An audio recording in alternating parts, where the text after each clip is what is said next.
1945 के बाद जैसे ही सेकेंड वर्ल्ड वॉर का इख्तिताम हुआ, आप जानते हैं कि सेकेंड वर्ल्ड वॉर का इख्तिताम करवाने के लिए अमेरिका ने जापान के ऊपर जो है वो एटॉमिक अटैक किया।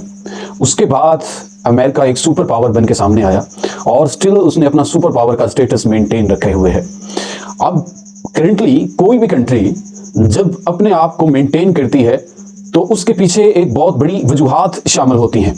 अब उन वजूहात में सबसे जो सफ़े अव्वल है वो ये है कि ये कंट्रीज दुनिया की ट्रेड को कंट्रोल करती हैं।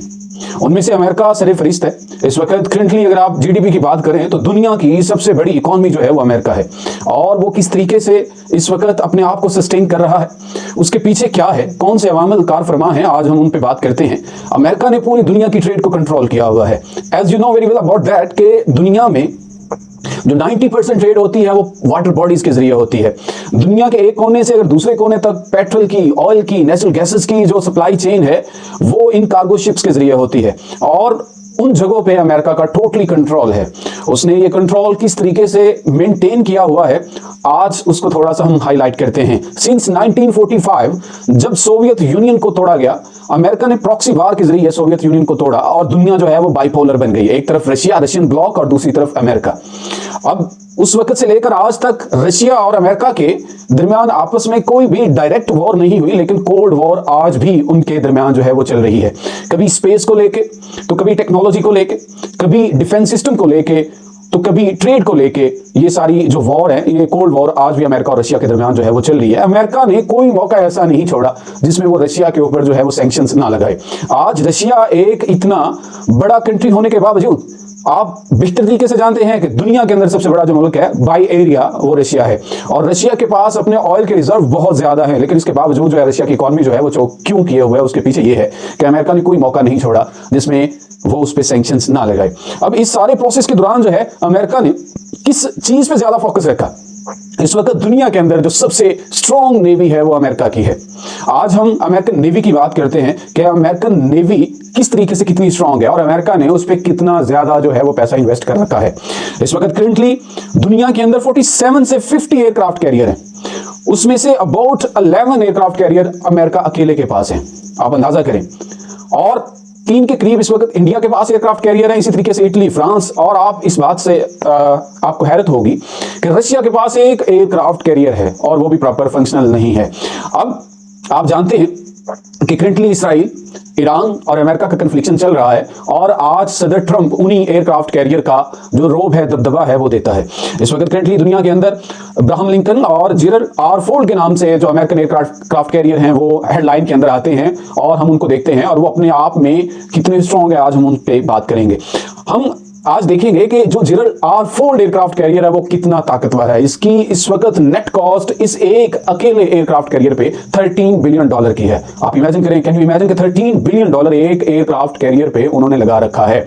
अब इसकी सलाहियत क्या है, ये एडवांस लेवल का एयरक्राफ्ट कैरियर, इसके अंदर फीचर्स क्या है, हम उस पर बात करते हैं। ये दुनिया का वाहिद ऐसा एयरक्राफ्ट कैरियर है जो अमेरिकन टेक्नोलॉजी ने बनाया। इसके अंदर 2 न्यूक्लियर रिएक्टर मौजूद हैं, 2 न्यूक्लियर रिएक्टर पावर प्लांट्स इसके अंदर मौजूद है जो एनर्जी प्रोड्यूस करते हैं। इट्स मीन कि इस एयरक्राफ्ट कैरियर को रन करने के लिए फ्यूल की जरूरत नहीं है।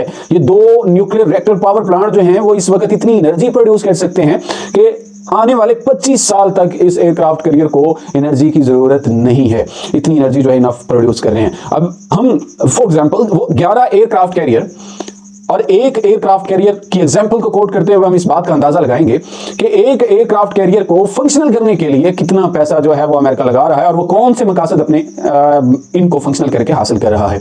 जेरल्ड आर फोर्ड $13 बिलियन का जो ये एक एयरक्राफ्ट कैरियर है, इसकी कैपेसिटी ये है कि ये एट अ टाइम 5000 जो नेवी के लोग हैं उनको कैरी किए हुए हैं। करंटली 5000। इसको 2017 के अंदर पानी के अंदर कमीशन किया गया, और आज इस वक्त ये इसका अगर आप साइज की बात करें तो 3 फुटबॉल ग्राउंड जितना इसका साइज है। इस एयरक्राफ्ट कैरियर के ऊपर एट ए टाइम 70 से 75 फाइटर जेट मौजूद हैं, जिसमें बहुत एडवांस लेवल के फाइटर जेट जो हैं F-35 स्टेल्थ बॉम्बर वगैरह भी इसके ऊपर जो है वो मौजूद है। एट ए टाइम ये फंक्शनल कर रहे होते हैं, और ये 24/7 एयरक्राफ्ट कैरियर जो है वो फंक्शनल रहता है, और दुनिया के मुख्तलिफ कोनों में ये मूव करता रहता है। जहां पे जिस वक्त इसको जरूरत पड़ती है ये वहां पे पहुंचा दिया जाता है। फॉर एग्जाम्पल करंट कंडीशन को देखते हुए आप इस बात से अंदाजा लगा सकते हैं कि अमेरिकन नेवी जो है वो मूव कर रही है toward the middle east. You know very well about that कि इस वक्त ईरान ने स्ट्रेट ऑफ हॉर्मुज को जो है वो कंट्रोल किया हुआ है और ऑयल की प्राइसेस जो है वो बहुत हाई हैं, जबकि ट्रंप ने इनको अपनी नेवी को ये ऑर्डर्स जारी किए हैं कि आप उस तरफ मूव करें। एक्चुअल में ये एयरक्राफ्ट कैरियर जो है वो किस लिए काम आता है, ये एक एयर बेस की तरह काम कर रहा होता है। उसी एयरक्राफ्ट कैरियर पे एट अ टाइम जो है वो फाइटर जेट अपना फंक्शन जो है वो परफॉर्म कर रहे होते हैं। उसके मुताबिक अगर आप देखें तो 5000 लोगों की 5000 जो नेवी के मेंबर्स हैं वो इसके ऊपर एट अ टाइम जो है वो मौजूद हैं। और आज हम थोड़ा सा इस पे बात करते हैं कि इस एक एयरक्राफ्ट कैरियर को फंक्शन करवाने के लिए कितनी कॉस्ट जो है वो आती है। $13 बिलियन तो एक वो एक्सपेंसेस हैं जो एट अ टाइम जो है वो इसके ऊपर लगाए गए। अब उस एयरक्राफ्ट कैरियर के ऊपर जो है वो 70 से 75 फाइटर जेट भी मौजूद हैं। एक बात तो ये, अब 5000 लोगों को सर्वाइव करवाने के लिए जो लिविंग कॉस्ट है वो कितनी, हम उससे अंदाजा लगा सकते हैं। आप एक बात तो वाज़ेह है कि थ्रू आउट द ईयर जो है वो जंगें नहीं रहती, लेकिन थ्रू आउट द ईयर जो है ये एयरक्राफ्ट कैरियर जो है ये फंक्शनल जरूर रहता है। इसके ऊपर 3 तरह के जो बेसिक पैरामीटर है वो सेम टाइम पे हो रहे होते हैं। स्लीपिंग से लेकर ईटिंग से लेकर क्लीनिंग के जो एक्सपेंसेस हैं, आज हम उनको देखते हैं कि इस एयरक्राफ्ट कैरियर के अंदर ये एक्सपेंसेस किस तरीके से कितने लगते हैं। इस वक्त 5000 लोगों को खाना खिलाने के लिए 24 आवर में जो मील चाहिए वो 17000 मील चाहिए होता है, यानी ब्रेकफास्ट, लंच और डिनर। और उस पे जो एक स्टैट के अकॉर्डिंग जो उस पे जो कॉस्ट आ रही है वो ऑलमोस्ट $1 मिलियन पर मंथ के हिसाब से जो है वो आ रही होती है। $1 मिलियन जो जस्ट खाने पे उसकी कॉस्ट अमेरिका जो है वो पे कर रहा है एक सिंगल टाइम पे। इसके अलावा इस एयरक्राफ्ट कैरियर को इस तरीके से डिजाइन किया गया है कि उन 5000 लोगों को किस तरीके से जो रेजिडेंस है वो किस तरीके से प्रोवाइड की गई है। इसको डिपार्टमेंट के अंदर डिवाइड किया गया है, जिसके अंदर 40 से 80% के डिपार्टमेंट जो है वो बनाए गए हैं और उन क्रू मेंबर्स को, उन नेवी के लोगों को जो है वो बर्थ प्रोवाइड किए गए फॉर स्लीपिंग पर्पसेस। अब इसके ऊपर जो क्रू मेंबर्स आते हैं, जो नेवी के लोग आते हैं, वो 6 मंथ के लिए उनकी डिप्लॉयमेंट होती है। जब वो इसके ऊपर ड्यूटी साइन करते हैं तो उनको 6 मंथ उस एयरक्राफ्ट कैरियर के ऊपर जो है वो गुजारना होता है। ये अपने आप के अंदर जो है ये एक सिटी है। खाने के बेसिक जो नेसेसिटीज हैं उनको पूरा करने के लिए हाईली ट्रेंड जो किचन का स्टाफ है वो एट अ टाइम इसके अंदर मौजूद होता है, जो कि ऑलमोस्ट 90 से लेकर 114 तक जो किचन का स्टाफ है वो इसके अंदर मौजूद है, जो ट्रेंड है, हाईली ट्रेंड है। ना सिर्फ उनके खाने को एक स्टैंडर्डाइज तरीके से प्रोवाइड किया जाता है, बल्कि मेल और फीमेल को पर डे के हिसाब से जितनी कैलोरीज चाहिए वो उसको प्रोवाइड करते हैं। एक रिपोर्ट के अकॉर्डिंग जो है 2800 जो है कैलोरीज मेल, जबकि 2100 के करीब कैलोरीज जो है वो फीमेल को एट अ टाइम जो है वो दी जाती है। इनको रिफ्रेशमेंट के लिए वाइन प्रोवाइड किया जाता है जो कि नॉन अल्कोहलिक होता है। उसकी रीजन ये है कि ऑब्वियसली अल्कोहल के अंदर जो है वो एडिक्शन है, नशा है, तो उन्होंने ड्यूटी भी करनी होती है। अब ये लोग इस टाइम ड्यूरेशन के अंदर इन्होंने खाना भी है, इनकी स्लीपिंग के पर्पसेस भी हैं, और ऑब्वियसली 5000 लोग पानी के अंदर एट अ टाइम सर्वाइव कर रहे हैं, तो उनके क्लीनिंग के पर्पस भी जो है वो भी सर अंजाम देने हैं। उस पे भी बहुत बड़ी एक कॉस्ट जो है वो आ रही होती है। ऑलमोस्ट $3 मिलियन एक सिंगल मंथ के अंदर जो है वो इन एयरक्राफ्ट कैरियर को मेंटेन करने में लगता है। इसके अलावा जो फाइटर जेट है वो किस तरीके से परफॉर्म हो रहे हैं वो एक अलग बात है। फाइटर जेट की जो प्राइसेस है वो अलग बात है। इनको फंक्शन करवाने के लिए जो इन पे एक्सपेंसेस आ रहे हैं वो अलग से है। एडवांस लेवल की टेक्नोलॉजी इसके अंदर जो है वो इस्तेमाल की गई है। इसी एक एयरक्राफ्ट कैरियर के अंदर जिम मौजूद है, लाइब्रेरीज मौजूद है, इसके अंदर बार्बर मौजूद है, इसके अंदर जो है रिफ्रेशमेंट के मुख्तलिफ अवामल मौजूद हैं जो एट अ टाइम इनको प्रोवाइड करते हैं। इसके अंदर मिनी ग्रोसरी स्टोर जो है वो मौजूद है। ये सारी चीजें जो जितने भी 5000 लोग हैं वो विदाउट कैश, यानी यहाँ पे जो चीजें हैं वो विदाउट कैश चलती हैं, उनके बैंक अकाउंट है वो कार्ड के जरिए यहाँ से परचेजिंग का अमल जो है वो कर सकते हैं, और ये मामला जो है वो बड़ा स्मूथ चल रहा होता है। ये ब्रीफ सा इंट्रोडक्शन मैंने जनरल आर फोर्ड के बारे में बताया कि इसको फंक्शन करने के लिए, इसको फंक्शनल रखने के लिए जो अमेरिका की कॉस्ट आ रही है वो कितनी आ रही है। अब अमेरिका इतना बेवकूफ तो है नहीं है जो अपनी नेवी पे इतना ज्यादा जो है वो पैसा लगाएगा। उसके पीछे उसके मकासद शामिल है। उसके पीछे जो उसके मकासद शामिल है आप अच्छे तरीके से जानते हैं कि वो दुनिया की ट्रेड को कंट्रोल करता है। इस वक्त जो सबसे बड़ा दुनिया को क्राइसिस का सामना है वो एनर्जी क्राइसिस का। अब अमेरिका ने इसी लूप होल को एक अरसे से पकड़ा हुआ है कि जिस मुल्क ने ऑयल की प्राइसेस को कंट्रोल कर लिया वो दुनिया पे राज करेगा, और अमेरिका यही करता आ रहा है। उसने मिडिल ईस्ट के साथ जो कॉन्ट्रैक्ट साइन किए, जिसमें ये मिडिल ईस्ट को कहा गया जिसके अंदर आपके खलीजी ममालिक शामिल हैं जो आज बेयारो मददगार बैठे हुए हैं, जिनकी अमेरिका जो है वो आज हेल्प नहीं कर पा रहा, और अमेरिका इनफैक्ट ये कह रहा है कि कब तक हम आपके लिए लड़ेंगे, अब आपको खुद भी लड़ना आना चाहिए। ये वही अमेरिका था जिसने इन ममालिक के साथ कॉन्ट्रैक्ट साइन किए कि we will provide you defence, और आप बदले में जो ऑयल सेल करेंगे वो डॉलर में सेल करेंगे, यानी अपनी लोकल करेंसी में सेल नहीं करेंगे। ये एक बहुत बड़ी स्ट्रेटेजी थी कि जब एक कंट्री की करेंसी को यूटिलाइज किया जाएगा, फॉर एग्जाम्पल इस वक्त 20% दुनिया के अंदर जो ऑयल की सप्लाई है वो स्ट्रेट ऑफ परफॉर्मेंस से हो रही है। और ये मिडिल ईस्ट के अंदर इतना ज्यादा ऑयल है कि आप इमेजिन भी नहीं कर सकते, यहां से पूरी दुनिया को ऑयल की सप्लाई होती है। लेकिन यहां पे जो सबसे बड़ी बात यह है कि अमेरिका ने जिस चीज पे फोकस किया वो ये किया कि उस वक्त उसने ये वायदा तय किया था कि जितनी भी ट्रेड होगी वो डॉलर में होगी, यानी अमेरिकन करेंसी में होगी। तो ऑब्वियसली जब हमने ऑयल लेना है तो हमने डॉलर में लेना है। जब आप प्राइसेस की बात करते हैं तो आप न्यूज चैनल के अंदर आप सुनते रहते हैं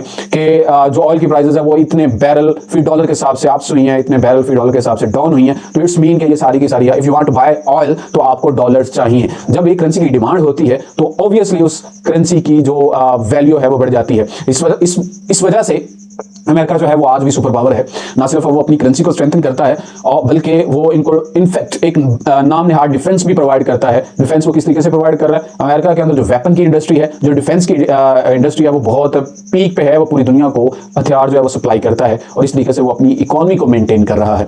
करंटली इस वक्त मोर देन 90 कंट्रीज के अंदर या इससे भी ज्यादा कंट्रीज के अंदर अमेरिका के एयर बेसिस मौजूद हैं। आज जो बेसिक कन्फ्लिक्शन ईरान का और दूसरे ममालिक का, इसके हमसाए जो ममालिक हैं उनका कन्फ्लिक्शन आपस में ये आज आज ईरान कतर पे, बहरीन पे, ओमान पे, यूएई पे, सऊदी अरेबिया पे क्यों हमले कर रहा है? ईरान की डिमांड सिर्फ इतनी सी है कि जो आपने अमेरिका को जो आपने एयर बेसिस प्रोवाइड कर रखी हैं अमेरिका के लिए वो यहां से खत्म करवाएं तो हमारा आपके साथ कोई भी कन्फ्लिक्शन नहीं है। लेकिन इसके पीछे और भी बहुत सारे अवामिल शामिल है। क्या ये मिडिल ईस्ट कंट्रीज वाकई ही चाहते हैं कि ईरान के साथ जो अमेरिका का कन्फ्लिक्शन चल रहा है ये रुके या ना रुके? ये एक अलग टॉपिक है, हम इस पर फिर से बात करेंगे। लेकिन करंट सिचुएशन इस वक्त पाकिस्तान की बड़ी जो संगीन हो चुकी है, ऑयल की प्राइसेस बहुत हाई हो चुकी हैं। हम क्या कर रहे हैं? हम टोटली आज भी दूसरे ममालिक पे डिपेंडेंट है। हमने अपनी टेक्नोलॉजी पे वर्क किया ही नहीं है, जिसकी वजह से आज हमारी आवाम जो है वो एक मुश्किल फेज में शामिल हो चुकी है। एक मुश्किल फेज का सामना उसे करना पड़ रहा है और आने वाला वक्त मजीद मुश्किल हो जाएगा। इन जंगों से फिर भी अमेरिका ने फायदा ले जाना, इन जंगों से उन ममालिक ने फिर भी फायदा ले जाना है। लेकिन इन जंगों से इफेक्ट कौन हो रहा है? इन जंगों से इफेक्ट जो है वो आम अवाम हो रही है, मेरे और आप जैसे लोग हो रहे हैं, जिनको आज पेट्रोल की प्राइसेस जो है वो 400 प्लस पे चली गई, जो डीजल की प्राइसेस हैं वो 500 प्लस पे चली गई। ऑब्वियसली पेट्रोल और डीजल के साथ जो लिंक इंडस्ट्री है वहां की प्राइसेस भी हाई होंगी और जो डेली प्रोडक्ट है उनकी प्राइसेस भी बहुत हाई हो जाएंगी। आने वाला वक्त जो है वो बहुत मुश्किल है। So for god sake this is the right time, we have to make some proper decision जिससे हम ये डिसाइड कर सकें कि आने वाले फ्यूचर में हमें किन चीजों पर वर्क करना चाहिए। ये वो लोग थे जिन्होंने आज से 100 साल पहले अपने आप को सस्टेन करने के लिए उस पर वर्क करना शुरू कर दिया।